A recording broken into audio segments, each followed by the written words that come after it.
bem-vindas, bem-vindos e bem-vindes a mais um episódio do Fora da Curva, projeto do PET Psicologia da PUC, que traz convidadas e convidados, tanto de dentro da área da psicologia quanto de fora, para trazer suas vivências, suas produções.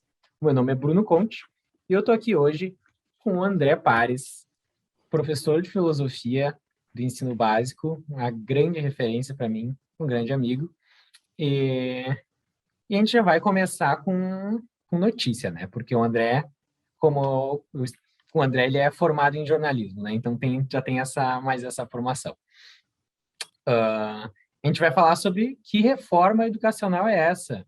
A prefeitura está querendo impor uma mudança no projeto pedagógico da educação básica, retirando o ensino de filosofia e diminuindo outras matérias como história, geografia, ciências, educação física e língua espanhola. Pode explicar para a gente o que está acontecendo, como é que está esse processo? Claro, explicar é um verbo forte, né, Bruno? Nós vamos conversar sobre isso. Obrigado por estar aqui. Eu acho que essa referência é de mão dupla, né? Quando a gente conhece pessoas especiais, elas viram referências também para nós. Mas então, objetivamente, a atual gestão da SMED, Secretaria Municipal de Educação do município de Porto Alegre, do prefeito Sebastião Melo, né, que ganhou a última eleição aqui no município. Vivemos numa democracia, o resultado é esse e está justo. E quem ganha tem a prerrogativa, essa palavra vai ser importante depois do que eu vou dizer sobre essa proposta, de colocar o seu plano em andamento. Contudo, né, a democracia, ela tenta, ela nos brinda, e a nossa é muito jovem, precisa fazer muito esforço para isso, para um equilíbrio de forças. Então, por exemplo, se um prefeito é eleito, a gente elege em Porto Alegre 36 vereadores, né, que não necessariamente vão ser do mesmo partido, da mesma ideologia, também guardem essa palavra, que vai ser importante, visão de mundo do partido do prefeito, a gente vai ter uma diversidade de partidos ali, e esse equilíbrio vai se dar entre prefeito eleito e vereança eleita.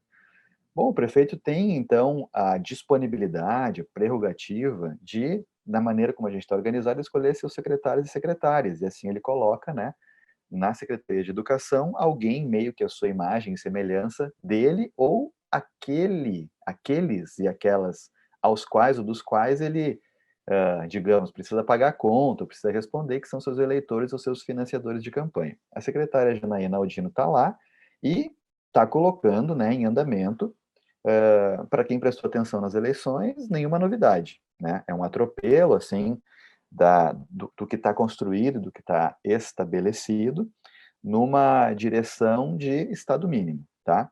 Mas o que a gente não imaginava é que seria numa direção de rara, pouquíssima participação da comunidade escolar, tá? Nem vou falar da comunidade porto-alegrense, porque a sociedade porto-alegrense não tem a menor ideia a essa altura de que reforma educacional é essa. Embora agora esse assunto tenha ganhado as mídias, ele vem desde o fim de julho. Mesmo assim, ele foi uma surpresa e o processo é muito rápido. Só para acabar esse preâmbulo, né, da democracia como um regime de equilíbrio de forças, se a gente tem uma secretaria de educação que é comandada por alguém que é indicado pelo prefeito eleito, nós temos outras instituições na cidade que fornecem esse equilíbrio na tomada de decisões das questões educacionais, né? A prerrogativa de propostas nesse momento pode ser da secretaria, mas ela não pode fazer o que ela quer, do jeito que ela quer, a hora que ela quer.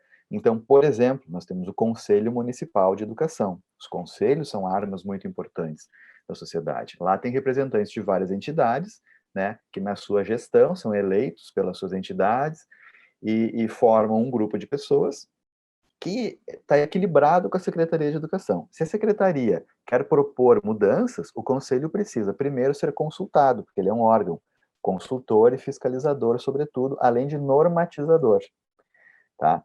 Então, ele equilibra as forças. Se a Secretaria quer fazer algo muito radical, algo que fere algum tipo de legislação, o Conselho Municipal está lá vigilante. Depois nós temos também outras instituições, né, na sociedade. Nós temos as associações representativas. No caso de Porto Alegre, temos a ATEMPA, Associação dos Trabalhadores em Educação do Município. Temos o sindicato também dos municipários, né, no qual um grupo muito importante é o grupo do pessoal da educação. Nós temos uma média de 4.000 professores e professoras concursados na rede. Então, é um grupo representativo. Para terminar essa resposta e ver se sobra alguma coisa que precisa ser explicada ainda. A secretaria faz uma proposta que altera substancialmente e principalmente a grade curricular, tá? Da educação básica em Porto Alegre. O município é responsável pela educação básica, né, que vai até o 9º ano. Essa é a responsabilidade do município para fornecer educação pública em Porto Alegre. É uma rede criada desde nos anos 90, uma rede relativamente nova, mas com um trabalho consolidado e famoso no mundo inteiro. Ali no final dos anos 90, na virada dos 2000, a rede municipal de Porto Alegre tem um plano que é reconhecido internacionalmente, tá? Especificamente, o que ela faz? Ela quer colocar mais horas de português e matemática com a justificativa de que avaliações externas, exclusivamente de matemática e português, elas estariam confirmando que a aprendizagem de estudantes da rede pública não está a critério, assim, não está boa, não está satisfatória, tá? Bom, qual é o plano? Precisamos de mais horas no currículo de português e matemática. A conta não fecha colocar mais horas sem tirar horas de outras coisas.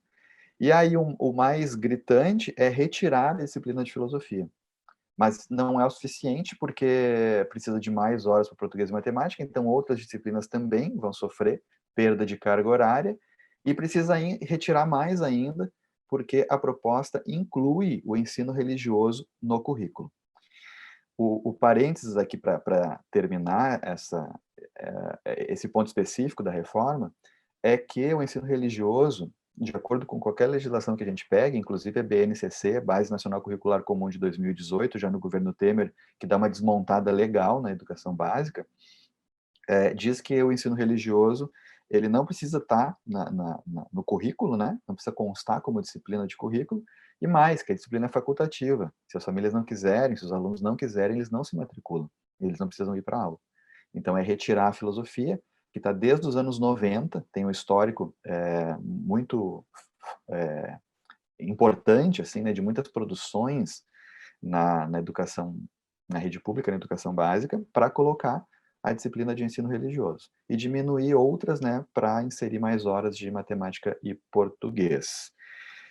Não sei se você quer perguntar alguma coisa mais específica, mas só para terminar, essa reforma não consultou ninguém, nem conselho, nem famílias, nem docentes, nem discentes, nem ninguém, tá? Ela atropelou, assim. Pois então, justamente eu queria perguntar para que serve a filosofia na escola, né?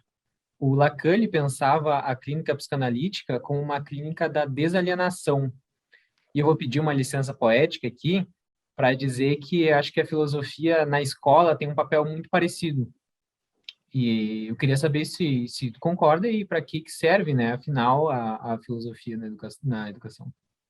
A pergunta serve o verbo serve, ele é muito interessante porque ele nos aponta para um pragmatismo, né, assim, as coisas só valem quando elas têm uma função.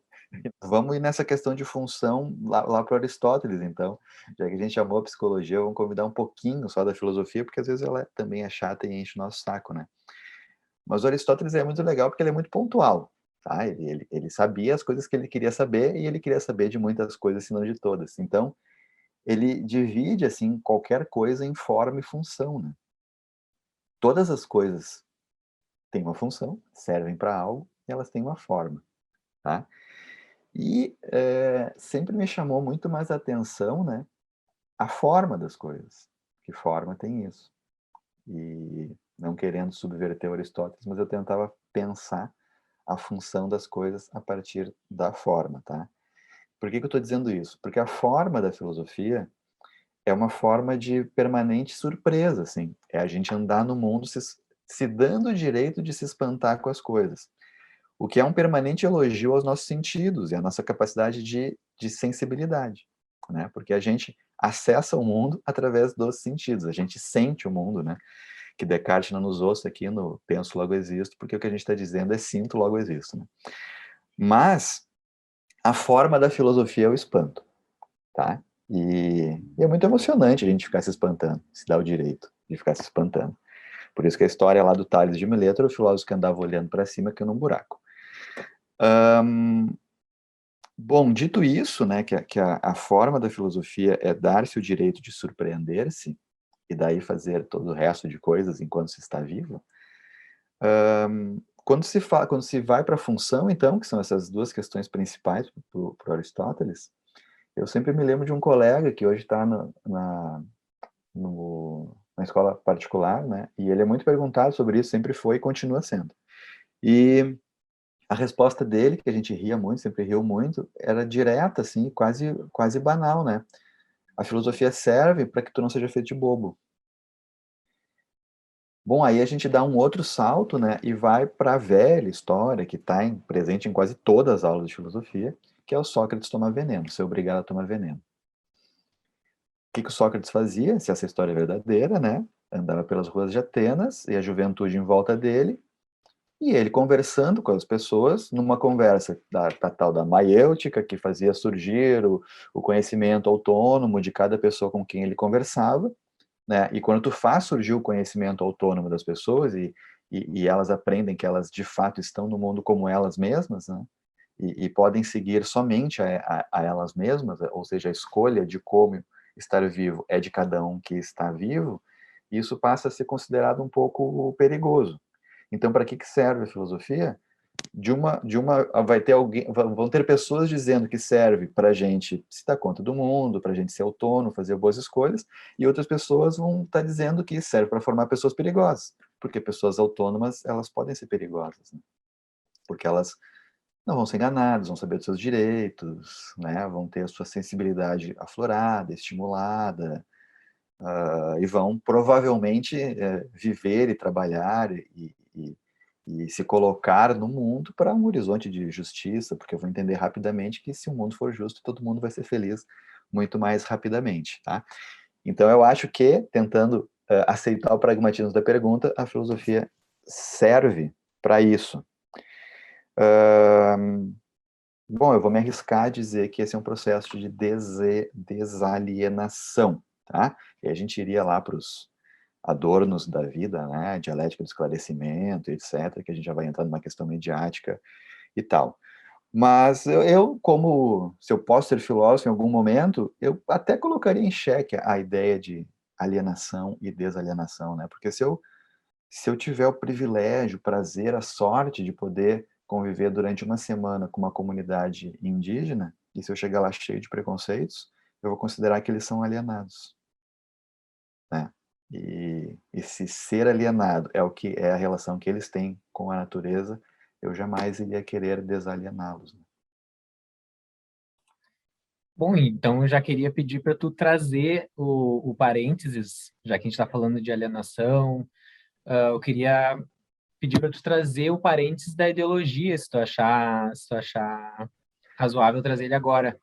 Sim, pode ser. Ele vai ser só uma observação, a primeira pergunta, e talvez se ligue com essa, e se a gente for falar de educação em seguida, talvez se ligue com o futuro também. Muito pontualmente, tá? Iniciou-se uma tentativa de diálogo, né, com a Secretaria de Educação via a secretária atual, Janaína Aldino. E ela rapidamente se posicionou mediaticamente, numa reportagem de um jornal de grande circulação, que a posição de resistência à saída da filosofia, ou seja, de a rede, professoras, professores, não só de filosofia, e comunidade em geral, se movimentarem pela permanência da filosofia, era um movimento ideológico. E depois tem um outro parênteses, que é dentro desse, que é que a Base Nacional Curricular Comum consolida a retirada da filosofia da educação básica. Mas vamos ficar quando ela diz que esse movimento é ideológico, tá? Bom, é óbvio que ele é ideológico, porque, na verdade, não tem o que não seja, né? E dentro do jornalismo, se serve para alguma coisa, é já na primeira aula a gente entender que não existe neutralidade nem imparcialidade. Todos e todas falam desde algum lugar, né? Ou então nem existiriam. Não há como falar de um não lugar. Ainda bem.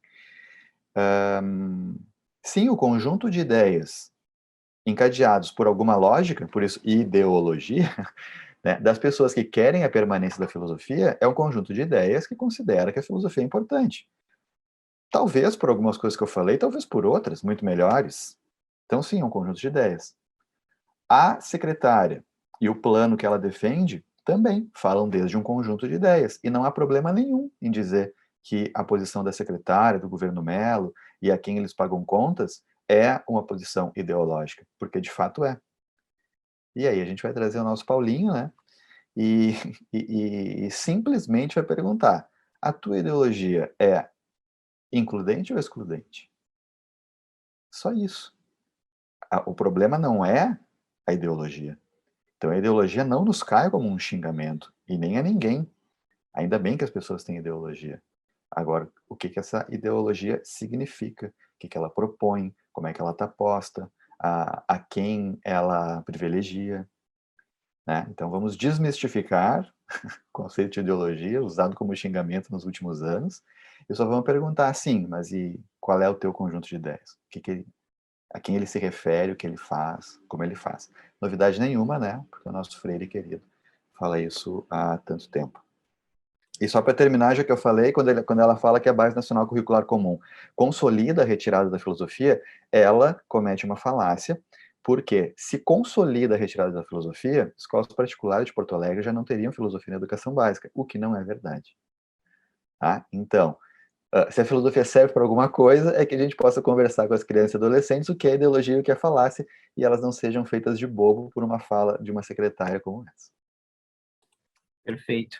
Já que tu trouxe Paulo Freire, né, já que a gente está nessa comemoração do centenário dele, né, eu queria te perguntar justamente qual que é o impacto na educação desse clima que se instaurou no Brasil, desse pânico ao pensamento crítico, a algo que estaria corrompendo a nossa juventude, a ideologia de gênero, esses fantasmas que são levantados, qual que é o impacto que isso tem na educação, e já juntando, se quiser falar mais sobre a possibilidade ou impossibilidade de uma educação neutra, né? A gente falou do jornalismo não ser neutro, agora já pergunto também mais especificamente sobre a educação. Bom, agora tem dois momentos, assim. Sobre Paulo Freire não tem como falar tudo que já foi falado, né? Então eu vou incorrer em alguns lugares comuns. E depois a questão da neutralidade, eu vou me arriscar daí para dizer que não é o caso da gente pensar que existem dois lados, tá? Eu vou querer dizer que tem um lado que não existe, e eu vou querer dizer também que, para além de dois lados, nós temos infinitos lados, mas tem um que não existe, ou que não pode ser considerado, logo precisa ser derrotado. Bom, primeiro, é muito necessário repetir que Paulo Freire não deu certo. Não deu certo porque não foi posto em prática, né? O que acontece? Paulo Freire faz a magia dele lá de angicos e tal, gente, alfabetizando adultos, tá? E é por isso que tem a ver falar em construção, falar em tijolo, né, falar em exploração, etc. Essa é a experiência, né, famosa e tal, tá? Então, é preciso colocar as coisas nos seus lugares, tá? E isso é 63, se eu não me engano.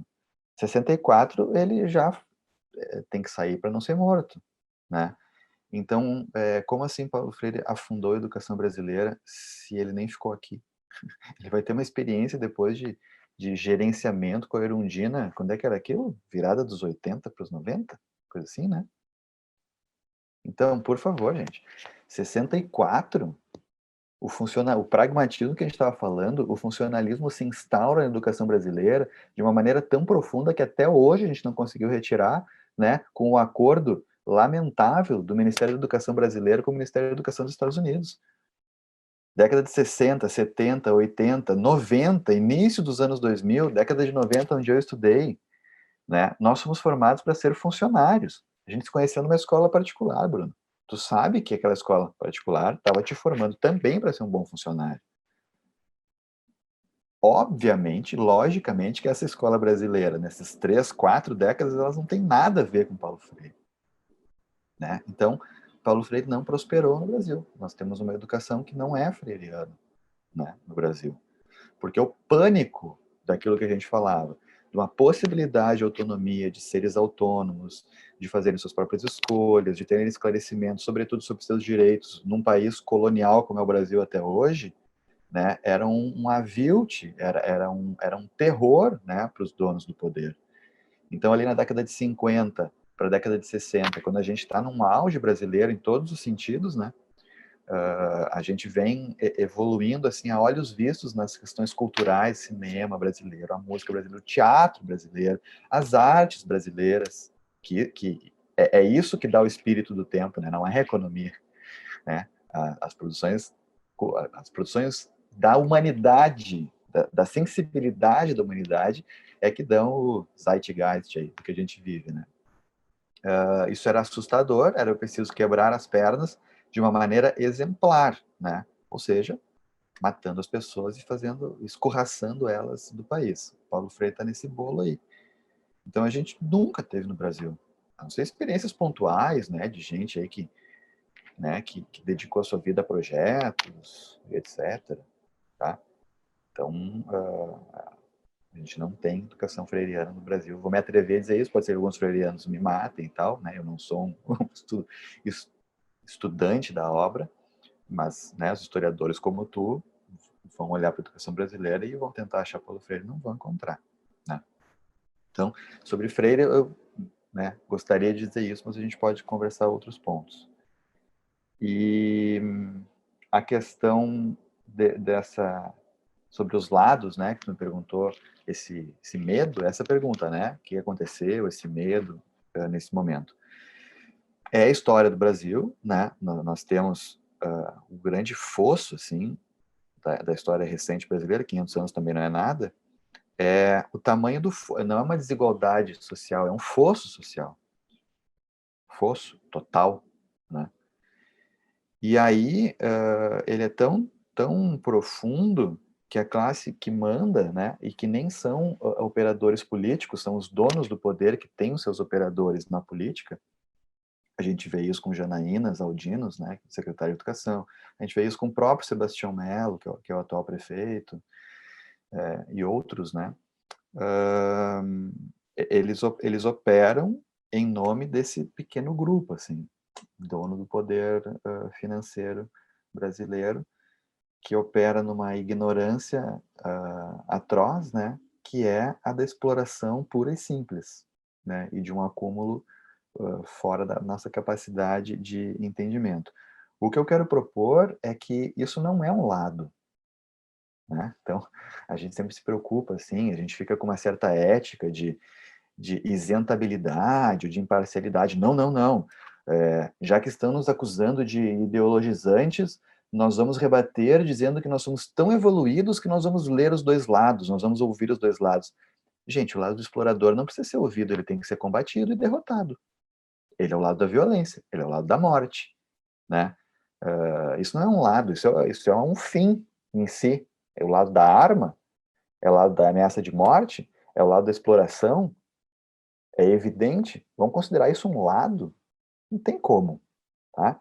Então não tem dois lados, se essa for a comparação, tá? Este lado da exploração e da violência precisa ser combatido permanentemente até ser derrotado.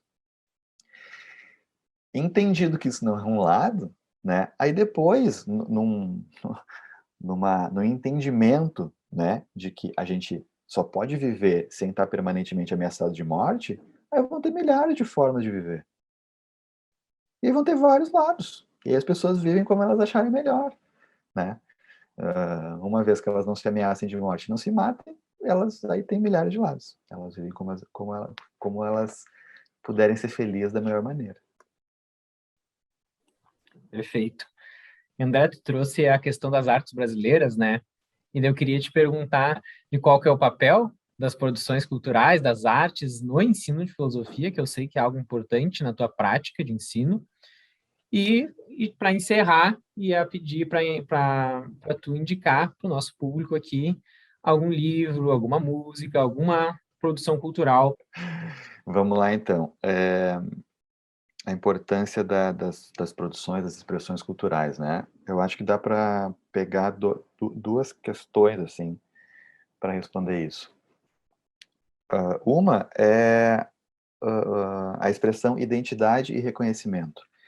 E essa expressão ficou forte para mim, ficou clara para mim, e que eu fui entender que eu já operava de alguma maneira sobre ela, quando eu tive no Uruguai, no início das Olimpíadas Latino-Americanas de Filosofia, isso era 2009, 2010, por aí, que nós encontramos, eu conheci professores de filosofia do Uruguai, foi uma experiência marcante, assim, de mudar a vida. A Olimpíada sempre tem um tema sobre o qual, a partir do qual, atividades são criadas e postas, né? E eles propuseram esse tema que eles vinham trabalhando há um tempo, identidade e reconhecimento. E aí se abriu, assim, ou foi colocado em combustão, assim, mais claramente, um motor total, né? Porque eu percebi que ali as atividades propostas, elas conseguiam ter um objetivo e atingir esse objetivo de uma forma, assim, no cerne da questão filosófica, especialmente, que é a do socrática, de novo, né? Do conhecer-se a si mesmo, e para além disso, conhecer-se o seu entorno, conhecer e se abrir para o outro e para outra que está do teu lado. E algo muito forte, não ter constrangimento, não ter vergonha de ser o que se é, né? De estar-se onde está, pegar o estar aí, que é um conceito do Kush, né? Filósofo argentino, tão importante para nós, né, Bruno? Mas estar quem se está, estar onde está, fazer o que faz, com vontade, com alegria, com tranquilidade, com sinceridade. E isso era possível através desse tema muito marcado, assim, trazido pelos colegas uruguaios, que era trabalhar identidade e reconhecimento através de atividades filosóficas. Então isso é muito importante. Aí eu ligo isso então com as artes, porque isso está expresso nas artes, né? Artistas expressam o que vivem, seus sofrimentos, seus amores, suas decepções, suas conquistas, inevitavelmente, né? A expressão artística é uma expressão de muita coragem. Não por acaso, educadores e artistas foram os mais caçados, né, na ditadura brasileira e em outras. Então, a gente pode trabalhar com muitas questões artísticas na filosofia. Então, isso é um marco, tá? Que foca, né, eleva, convida, estimula a produção e o estudo, e a análise e o deleite das produções artísticas. E outra é um pouco mais particular, assim, e que ao se ficar um pouco mais velho, a gente vai ficando mais claro quanto isso fez parte da sua vida, né? Eu sempre estive ligado com muita emoção às artes. Então, as minhas lembranças remotas é de estar ouvindo músicas e muitas sensações nas músicas que eu ouvia, de ficar vendo durante muito tempo figuras, né? Desenhos, pinturas, cores, formas, em seguida de me interessar demais por cinema, em seguida entender o teatro, que é uma arte super complexa, mas perceber que cada vez que eu ia no teatro era um tipo de emoção tão forte, assim, né, de quase não saber como lidar, assim, com ela, era totalizante, assim, era uma forma, né, uma forma de estar no mundo, assim, tão completa que tu quase não suporta, né, então, permanentemente sendo atingido pelas artes, e a cada contato com as artes, tu conseguir ir sedimentando, assim, né, a tua existência numa tranquilidade, assim. Não, é isso, eu tô aqui, eu sou isso que eu sou, as minhas dificuldades são essas, o que é capaz de eu entender e fazer agora é isso. As artes, elas vão permitindo, assim, que tu sossegue, né? Que tu sossegue nessa vivência que se deu nesse corpo, nesse lugar e tal. Para finalizar essa resposta, uma vez sendo professor, como não levar isso para a sala de aula? Né? Não tem como. Então, o esforço aqui para essas sensibilidades, né, pudessem ser levadas para a sala de aula, tanto no deleite, né, tanto na fruição disso, quanto na produção artística na sala de aula também. Eu tenho visto agora, na última semana, né, nos streamings que eu aprendi há pouco tempo a utilizar, então eu nem sei qual é o canal direito, mas tem um programa, não sei onde dá para achar. Ele se chama Clube Versão Latino, que tem uns caras que têm um estúdio, uma dupla de produtores brasileiros tem um estúdio em São Paulo, e eles fizeram lá uma produção de 2017 ou 2018, que eles escolhem uma música e eles convidam músicos, cantores e músicos da América Latina. E eles não dizem para esses músicos qual é a música. Quando esses músicos chegam lá, eles conversam um pouco e colocam essa música para tocar. E esses músicos têm aquele momento para criar uma nova versão dessa música. Então eles conversam, né, um tempo. Então são vários episódios. E um que nos emocionou bastante aqui, né, a mim e a Letícia, é um que juntou dois cantores preferidos, assim, nossos, que é a Zélia Duncan e o Johnny Hooker. E a música escolhida é uma música cubana. Tá? Então a música é Aqueles Ojos Verdes, lá da década de 30, eu acho. E aí não tem como expressar, só vendo. Só curtindo ali. Pois então vai estar na nossa descrição aqui o episódio que o nosso convidado falou, é só achar ali embaixo. Queria agradecer profundamente ao André por aceitar o nosso convite, agradecer a todo mundo que acompanhou aqui o nosso vídeo. E aquela coisa, né? Curta, compartilhe, ative o sininho, comente e tudo mais desse mundo YouTubeico. Um beijo. Valeu. Obrigado, Brunão. Obrigado a todo mundo. Parabéns pelo trabalho.